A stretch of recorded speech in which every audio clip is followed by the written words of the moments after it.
Hello, and welcome to episode 2 of One-on-Ones with Matt from the East. I am your host, Matt from the East, and joining me today is a Decathlete, Joseph Dotson. Say hello to people, Joe. Hello, people. Thank you so much for joining me today. How you doing? I'm doing great. How are you doing? Good, not too bad. Today's been quite a productive day. I can't complain at all. That's good to hear. Thank you. So, Joe is a decathlete, so we're just going to go ahead and move forward and just have a little, cool conversation, figure out exactly what a decathlete is, why decathletes are such a big deal in the world of track and field. If you did not know, decathletes are people who participate in the sport of track and field, so we're just going to go ahead and get started with that. First off, Joe, tell us a little bit about yourself. Well, I'm a senior at Southern Oregon University. As you mentioned, I do the decathlon. I've done that for the last 5 years. I'm also the intramural lead here at Southern Oregon University. I'm also the rope director, a part of for Southern Oregon University, part of the associated student body. Dang. Sounds like a busy guy. Very, very busy, but it's all worth it. Wow. Definitely, I'd say so. And then I'm a health and PE major, and I'll be receiving a minor in biology and a minor in psychology as well. Okay, so you're a senior? Yes. Got you. Okay, yes. Cool, that's what's up. So, how exactly would you say you found your way here to Southern Oregon University? How did you get here? How did your journey begin? Well, originally I was just an athlete trying to participate in a college athletics. I grew up playing football a lot, and that's what I wanted to do after school. And then just realized that the offers weren't really coming through the door. So Right. I kind of tweaked my goal, and I decided I wanted to play any type of any type of sport at the college level. Okay. Yeah. And so what sports did you play? So in high school I did football, basketball, baseball, and track. That's a lot. It was a lot at the time. Football, basketball, baseball, track. Shoot. Yeah.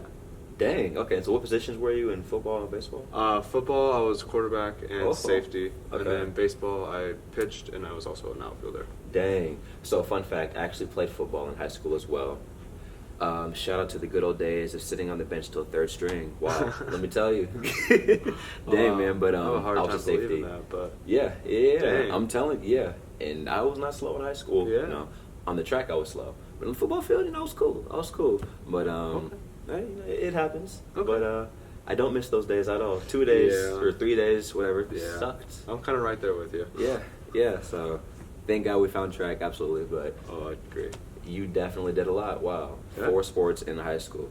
You probably didn't have very much downtime, I'm assuming. Sports, from my experience of just doing football, Oh, yeah. it took a lot of time. A lot of time. I pretty much schoolwork, whatever work, and then athletics. That was it. Shit. Okay. Yeah. Okay. So, you guys don't know this, but Joe and I were actually teammates on the track team here at Southern Oregon University. I ran here 2015 to 2017. Joe is finishing up his senior year now. Yep. So, while I was running here, Joe was the teammate that absolutely would reach out and help me out. You were the teammate that would reach out and help me out if you saw something that I was doing that wasn't necessarily helping me with my growth and progression, specifically with my lifts. Yeah. You were really knowledgeable with those Yep. things. As far as the Olympic lifts goes, I was just doing what I was told. I wasn't very good at them. But you saw something in me. You were like, you know what? Let me help this guy out. Let me throw a little bone to him real quick. Like, hey, playboy, throw your elbows up when he catch them cleans.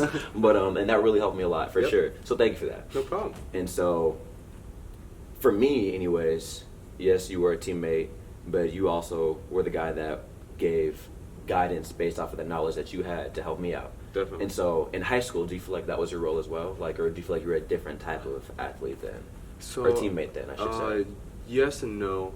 There was some, I would say, I would express those things that you see now with some teammates, and then some teammates probably didn't get to see that. I was really passionate in high school, and I really knew what I wanted to do. I had my goals set, and I wanted to accomplish them. And not everyone that participated on all my teams had the same goals, so we didn't see eye to eye. And so that there was probably an altercation that came off. So those people didn't get to experience my motivation, or any type of a teammate. Me being that type of teammate, mainly because their goals didn't meet up with Right. mine, which could be a fault on my own. But in high school, that's just the way it was. Today, Right. I'd say it's probably a little bit different. Like, I want everyone to do as best they can, but I believe everyone has a pretty much similar goal to me on my team, just because we are at the college level now, Right. and we're trying to win conference championships Right. and qualify for the national meets. So, Okay. yeah. Okay. So then now you feel that you are the teammate that is more willing to reach out Oh, to definitely. somebody, just in the mature way, I guess. Yes. And the right way to yes. do that. If I see something that I can help with, I'll give them my 2 cents. Right. If I've had a similar experience, I will share my experiences, and hopefully they can process that information and help them improve their situations. Okay. At least that's my thought process behind it. Okay. I Yeah. feel that. Okay. So then has there ever been a time where you reached out to help a teammate, or you try to give them advice, and from your opinion or from your viewpoint, you were just trying to be helpful and they didn't necessarily receive what you were trying to say in the right way? I mean, yeah. He was like, well, yeah, okay. Okay. I can't come up with a specific time frame, probably because it's happened multiple times. Right. And it's nothing that like has been really caused anyone to get really upset, but it's just maybe this was better said by the coach at that time. Right. So it's something I've definitely had to, I don't know, tread lightly or be light on my feet, just because I'm not the coach in the end. I'm just a teammate, but that's why I try to share my experiences, Right. rather than trying to tell them how to do it. Approach is just as important as intention, Yes, absolutely. yes. Because how somebody else receives what you're saying, and if it comes from a good place, it may not end up helping because Exactly. your approach wasn't necessarily right. So The I feel execution that. wasn't there, yeah. Absolutely, I feel that. Okay. So do you feel like you have a what do you think your role is on the track team now? Like, do you feel like you're in a leadership role, or what do you think your role is? Like, where do you fit in? I don't want to say I'm in a leadership role, but I guess Say it. I mean, we don't have any captains or anything. Okay. We've never had captains before, but I'm definitely gonna be pushing this year to try to get the men on the same page this year. Okay. So I guess yes, I'm gonna step into that leadership role this year. But also just the Decathlete, like I go there and I do my work, and Right. then I check in and I check out. You know, like. When I check in, I'm there to do my job, Right. which is to get better that day, whether it's on the track or in the weight room or in the sand pit or on the pole vault pit. Like, it doesn't matter. I'm there to get better at that right then and there. I feel that. Okay. Just coming to get your work done. Real quick, for those who don't know, could you explain briefly what exactly Decathlete is? Oh.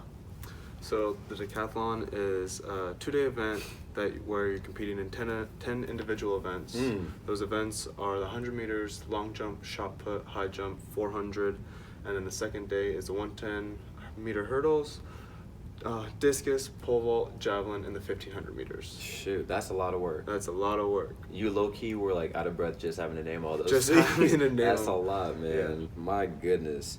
So, recognize in the track and field community, we all recognize decathletes and heptathletes, which is just females who participate in the tathlon event, and we all recognize you guys as just being like ridiculous hard workers, and that's a lot of work. You know, just Yeah. trying to master 10 different things, or for women 7 different things. That's a lot. It's Like a for lot. me, just being a 100, 200 guy, like that. For me, just trying to get those 2 things down. There's a lot that goes into those things and executing. Definitely. And so you guys are spread so thin throughout your week, trying to do 10 different things. Like, that's crazy. So my question for you is, I guess, when you first got into track in high school, and then once you started to transition to college, was your goal to be a decathlete, or did it just kind of happen?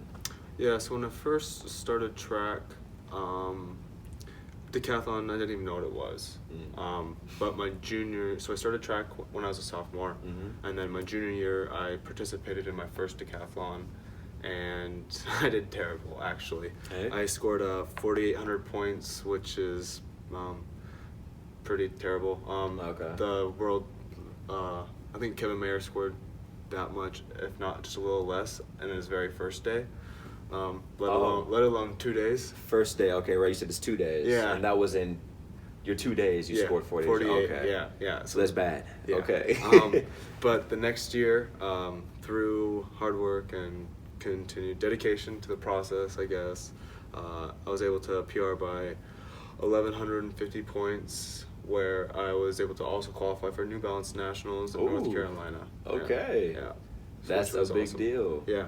I wasn't able to go, unfortunately, but I was able to qualify, which was a huge accomplishment for myself. Absolutely. I didn't even know that was a possibility, and then the fact that I did it was pretty amazing. Shit, man. Yeah. Hey, that's absolutely amazing. Even though, like you said, you weren't able to make it, but to be the guy that barely was able to get 4,800 to qualifying for New Balance Nationals, that's huge. Yeah, so. it was great year transition, I guess. Wow. That's dope. So you said this was your junior to senior year? Yes, of high school. Yeah. Okay, so you first started running track your junior year? So I did my sophomore year. I ran. I didn't start doing the decathlon until my junior year. Okay. Yeah. Okay, got you. And then so from there you rolled into SOU. Got you. So what's driving you now as a decathlete? Because like I said, it's your senior year now. Obviously, you're mentally and physically not in the same condition that you were in. You know, my freshman year. Freshman year, you're much more mature. And so what's pushing you, what's driving you? Because I'm sure you're not doing it just because it's fun. I mean, I do enjoy it. Right. That's one reason why I'm continuing to do it. I still find joy when I go and work on the small things every single day. But that was a trick question. I'm glad you said that. I appreciate that. Absolutely. Good test. But also, I want to see how good I can be. That's kind of that's my main driving force. Is I'm seeing the results that are getting lower and lower in the times for running, and further in the distances for throwing and jumping, and I'm not seeing anything stop. So I kind of want to see how far and how good I can be. That's one thing. Okay. But if I were to say another thing, it would be my family. They've also they've always encouraged me in everything I've ever done, whether it be baseball when I was in t-ball, or flag football, basketball, or wrestling when I was in middle school. I mean, I tried a lot of different things, and they were always there to encourage me, even if I may or may not have been so great at it. But they always pushed me to do the best that I could. That's so beautiful. Let me tell you, man. being able to have a solid support system, to just support you, whether it's just a phone call or showing up to your track meets, your games, whatever, just through life, it just, even like you said on the day before, even in the moments where you're sucking, where you're running slow, but they're just happy to see you, and they're just glad that you're still pursuing your goals, your dreams, you're just doing your thing. And I know for me, just when I was running track, for SOU, and just finishing my race regardless of how I did, seeing my mom over there at the finish line, at the gate by the finish line, and knowing she drove 6 hours to be there, that absolutely does something for you. So I feel that, just being able to have that support, it really helps. Oh, definitely. Absolutely. I oftentimes think about that stuff, when I don't want to finish my workout. It's dang, who am I doing this for? Come on now, we got to push. Exactly. So, that's dope. Okay, that's awesome. And so what are you looking to attain?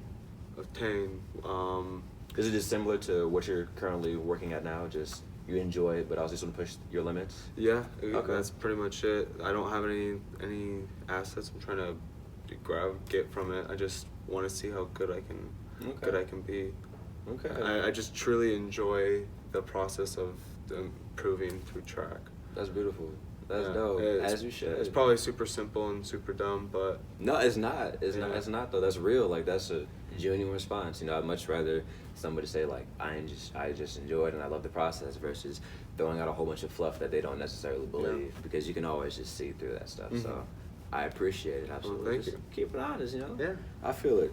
So, question for you. So, I know myself, as well as a lot of other people, have experienced a couple of difficulties along the way as a track athlete. It's not an easy sport, but aside from just the sport, life in general, and then taking track stuff, when it all comes together, it can be difficult to just move forward and practice and just be consistent. Oh, yeah. And so, would you say you've experienced some hardships or hurdles, I guess, along the way that have really tried to trip you up or make things a little more difficult for you? Oh, definitely. I mean, when I was living at home, like my mom pretty much did everything for me. So first of all, moving to Ashland and living on my own for the first time was huge. I mean, I did have the Hawk, so that was like a hot meal, but I was doing my laundry for the first time my freshman year. So I mean, this was all like a learning process. Right. And so that and only kind of continued throughout my sophomore year and just learning. Then once I moved out of the dorms, I had to cook my own meals and start working to pay for my own rent. Oh, dang. So like Wake up call. Yeah, exactly. Things were just, piling up. So like there's time management things that I had to learn, and different things like that. But also, my sophomore year, I set a goal of winning the national championship, which is a very, very ambitious goal. And if I were to have been able to talk to my past self, I probably would have advised myself to tweak the goal somehow, so it wasn't so result oriented. Say it louder for the people in the back, please. But wow. I ultimately took second place, and but I did that while having poison oak. So that was something while dealing with that.